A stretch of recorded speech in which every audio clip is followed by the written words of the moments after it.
top 10 creepiest small towns in America. Really interested to check this one out, see what kind of creepy towns we're going to be looking at and stuff. So yeah, let's jump straight into this and check this out, man. Warning, PSA.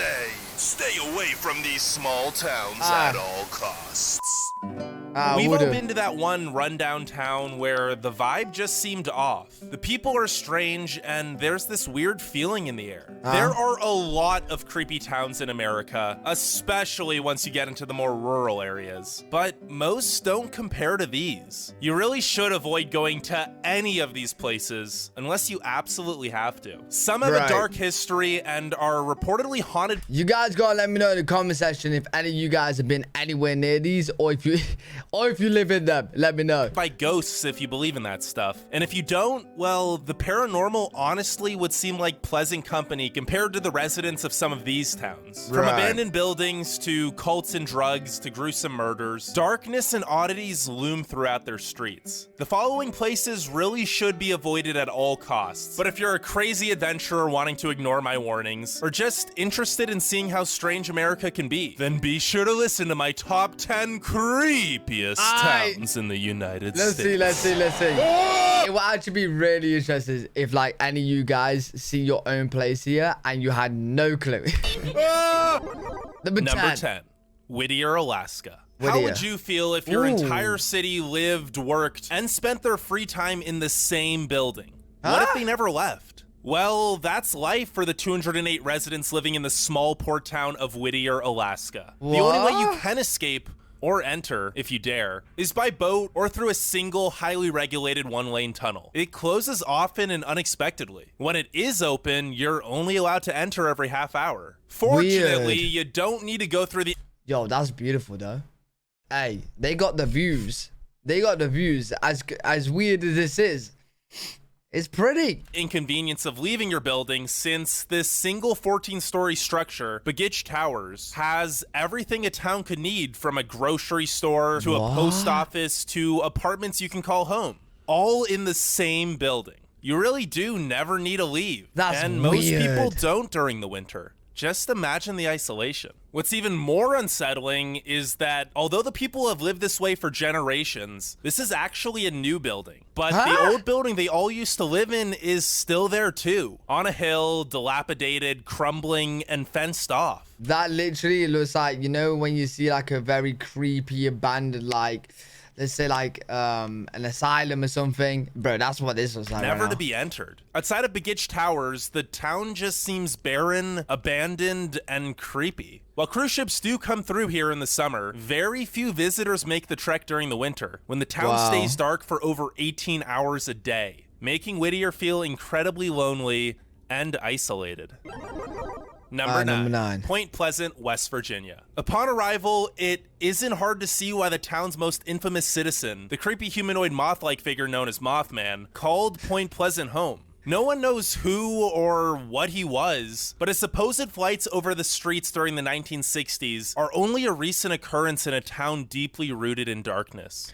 So you're telling me you have a statue of Mothman, and you don't know who or where or what or why it's there? What? It all began on the 10th of October, 1774. The Shawnee tribe bravely fought the new American settlers for the land that they both called home. The Americans barely managed to overcome the tactics of the Shawnee chief Cornstalk. Eventually, Cornstalk, his son, and close friends came to negotiate with the Americans in an effort to avoid future battles. But the Americans captured and executed them all. Just before he died, Cornstalk called upon the Great Spirit to curse the land for 200 years as vengeance for the injustice done to him and his people. Whether you believe in curses or not, 2 devastating floods ruined the town, followed by a destructive fire. Later, an airplane carrying the Marshall University football team and their coach tragically crashed here as well, killing all 75 people on board. In 1967, the Silver Bridge, which connected the town to Ohio, collapsed. Oh, this is mad. I don't normally believe stuff like this, but this is a bit too much. Like, too many things happening. Killing 46. Then, in 1978, a freight train derailed and spilled toxic chemicals into the city's water supply. Not to mention the apparent Men in Black and UFO activity in the area. The town is even cursed by a name it could never live up to. If you visit Point Pleasant today, you'll definitely feel something strange in the air. Oh, wow. Bro, it's actually cursed, bro. See, I'm not really like a massive believer on like curses and stuff like that, right? But that's a bit creepy, I ain't gonna lie. And it's not just Mothman. It's the weird. real mystery is, why do people keep living here?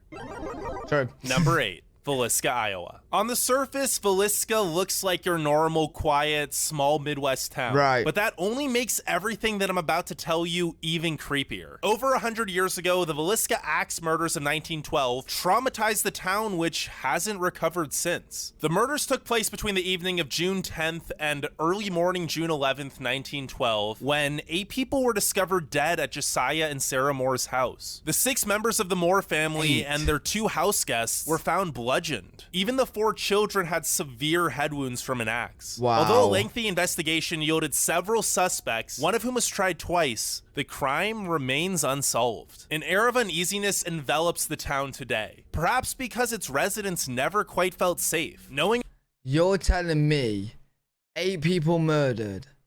Seemed like a pretty smallish town, right? Unsolved. Oh, yeah, I'd be hella scared.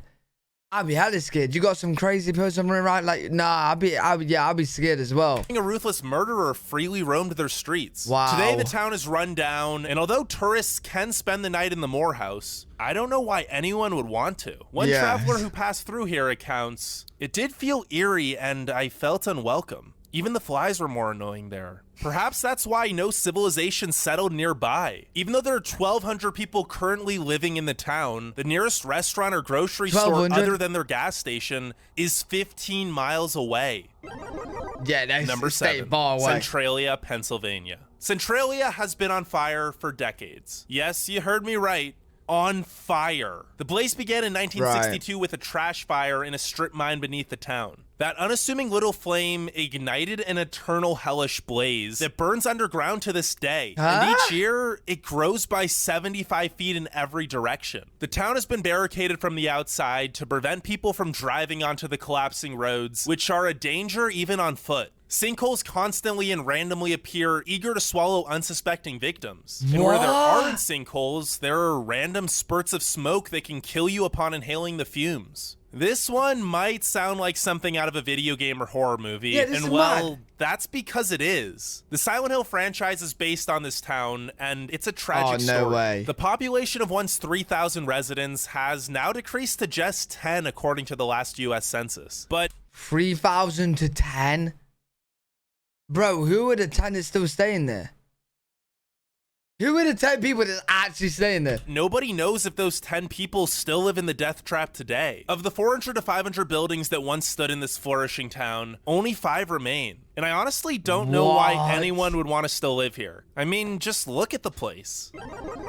Number 6, Broadhead, Wisconsin. Broadhead is a town haunted by many dark and twisted tales. The first Right. known haunting began after 2 men brutally murdered a helpless woman whose ghost supposedly now roams the bridge that she died on. And that isn't the Hell only no. tragedy that darkens the city. A fire claimed the life of a little girl who apparently now haunts the building she burned to death in. As if that isn't bad enough, Broadhead residents have recounted numerous haunting encounters with various ghosts all over the town. Perhaps because of another There's some cute ghosts, I ain't gonna lie. They could help me, I ain't gonna lie. tragedy that happened at what is now called Hell's Playground, where children were murdered by a mentally ill man. Many reports of eeriness and even the faint sound of children chanting have been made. And even if you Oh, no.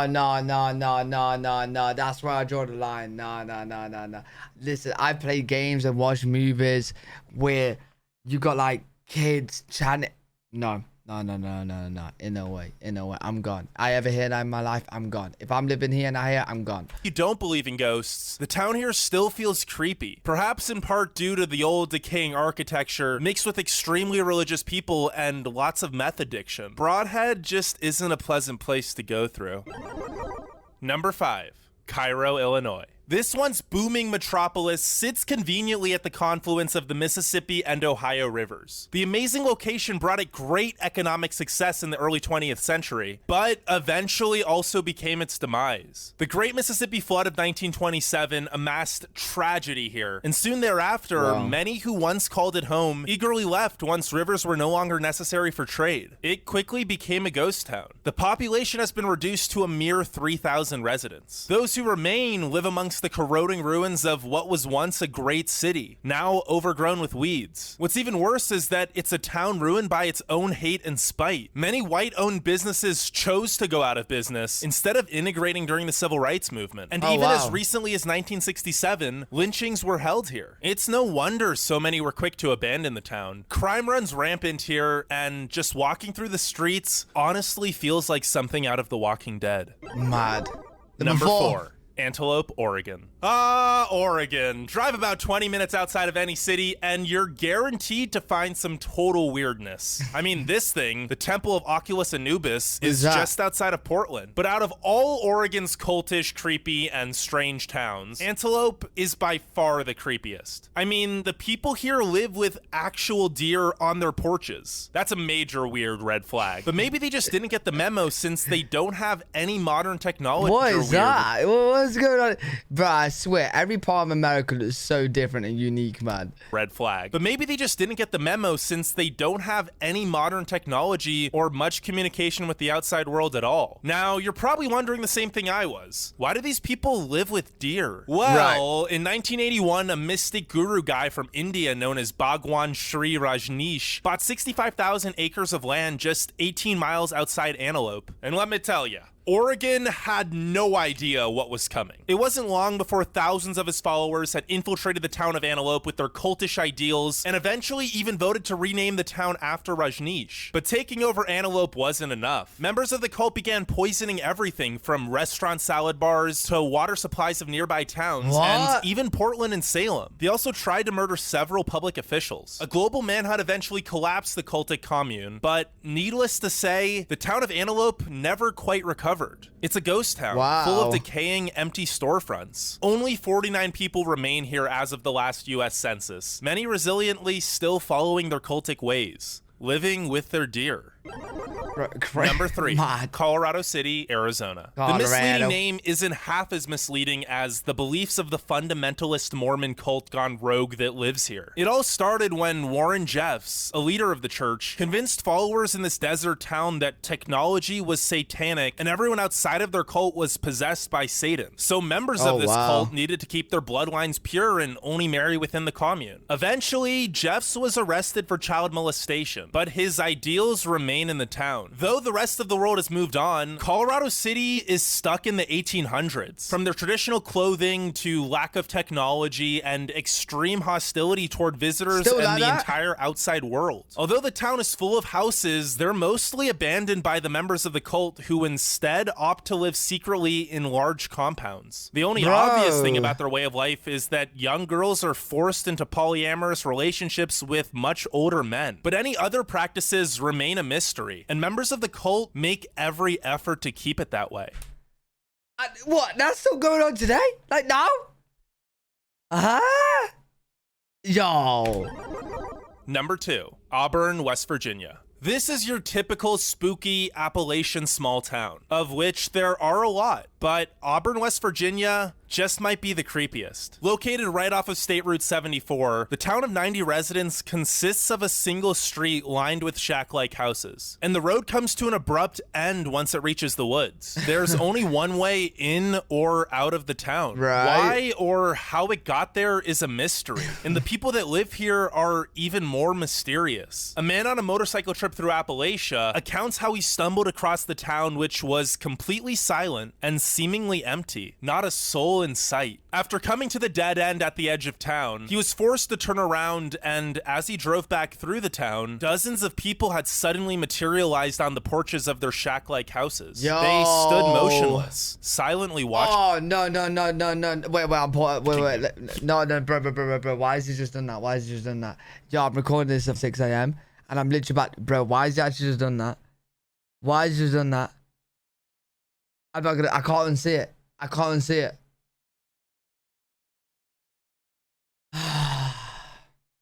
he got out of there fast. Number 1. Skidmore, Missouri. At first glance, you may see Skidmore as just another decaying small town that more and more people are leaving every year. But this town is a lot more depressing than that, especially when you know where it all started. Over 50 years ago, the notorious bully Ken McElroy blackmailed his way into a reign of terror over the town. He literally raped and pillaged the people there, forcing women as young as 12 into polygamous marriage. No one knew how to stand up to him. Not even the police. Until one day, someone just shot him in front of the entire town. There was an intense legal investigation, but no one in the town would say a word. The authorities eventually gave up. Skidmore was finally peaceful. For a while, but in the year 2000, Wendy Gildenwater was stomped to death by her boyfriend. Some even say she was dragged on the streets hanging from the side of his car until she died. Wow. But that wasn't the last of the town's nightmarish troubles. On December 16th, 2004, a pregnant 23-year-old, Bobby Jo Stinnett, was discovered by her mother, who told 911 operators that she looked like her stomach exploded. Upon autopsy, they found that the infant was cut out of her womb by another lady who decided she wanted a baby. For a town of just 250 residents, there have been an abnormally large amount of gruesome murders and disappearances. That's why Skidmore truly is the creepiest town in America. Oh, no, I'm avoiding that. But seriously, you probably don't want to visit any of the towns on this list. Yeah. No, I agree. But yeah, no, amazing video other than the end right there where I can't get the image out of my head and I'm literally about to go to sleep. So yeah, thank you so much, man. Great. But good video. Enjoyed that. Hopefully you guys enjoyed it as well. If you guys enjoyed, make sure you thumbs up, subscribe for more content. I'm live every single day on twitch.tv/Alfred. If you guys want to check me out over there, I'll see you on the next one. Peace.